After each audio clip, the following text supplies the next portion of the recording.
இந்த வீடியோவை போடலாமா வேணாமான்னு கிட்டத்தட்ட 1 இயராக யோசிச்சு இப்போ தான் போட்டிருக்கேன். ஆக்சுவலாக இந்த வீடியோவை நான் போடலாமான்னு என்னோட ஹஸ்பண்ட்டை கேட்டேன். அவங்க வந்து வேணாம், பார்க்க கொஞ்சம் ஓவராக இருக்க மாதிரி இருக்கும், கிரிஞ்சாக இருக்க மாதிரி இருக்கும் அப்படின்னு சொன்னாங்க.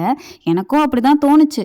ஒரு பக்கம் என்ன தோணுச்சுன்னா, இதுவும் கிராஃப்ட் மாதிரி தானே, இது ஒரு க்ரியேட்டிவிட்டி மாதிரி தானே, அந்த மாதிரி தானே போட போகிறோம் அப்படின்னு சொல்லிட்டு நினச்சிட்டே 1 இயராக யோசிச்சுட்டே இருந்தேன். கடைசியில் இப்போ தான் போடுறேன். அதே மாதிரி உங்களில் யார் யாரெல்லாம் இதை ட்ரை பண்ணியிருக்கீங்கன்னு சொல்லுங்கள். நான் இதுவரை ட்ரை பண்ணதில்லை, இதான் ஃபஸ்ட் டைமு.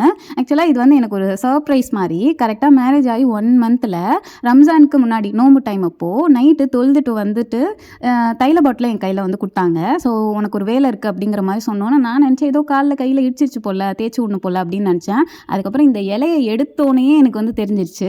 ஏன்னா நான் இது கேள்விப்பட்டிருக்கேன், பட் வந்து இது உண்மைன்னு தெரியாது, ட்ரை பண்ணி பார்த்ததில்ல அந்த மாதிரியா. அதோட சரி ஏதோ பண்ண போகிறாங்க அப்படின்னு சொல்லிட்டு ஒன்று ஒன்றா அந்த இலையை பிச்சு கரெக்டாக வச்சாங்க. டிசைன்லாம் நான் எதுவுமே சொல்ல, அவங்களாம் வச்சு பார்த்துட்டு அதுக்கப்புறம் அந்த தைலத்தை தேய்ச்சா அதோட எசன்ஸ் வந்து இறங்கும் போல. ஒர்க் ஆகுமா, எப்படி வரும் ரிசல்ட்னு ஆர்வமாக பார்த்துட்டு இருந்தோம். ஃபைனல் லுக் பார்க்க இப்படி தான் இருந்துச்சு. அவங்க ஏதோ ஒரு வீடியோவில் பார்த்து ட்ரை பண்ணியிருக்காங்க போல. அழகாக இருக்குல்ல? நீங்களும் இதை ட்ரை பண்ணியிருக்கீங்களான்னு சொல்லிட்டு கமெண்ட்டில் சொல்லுங்கள்.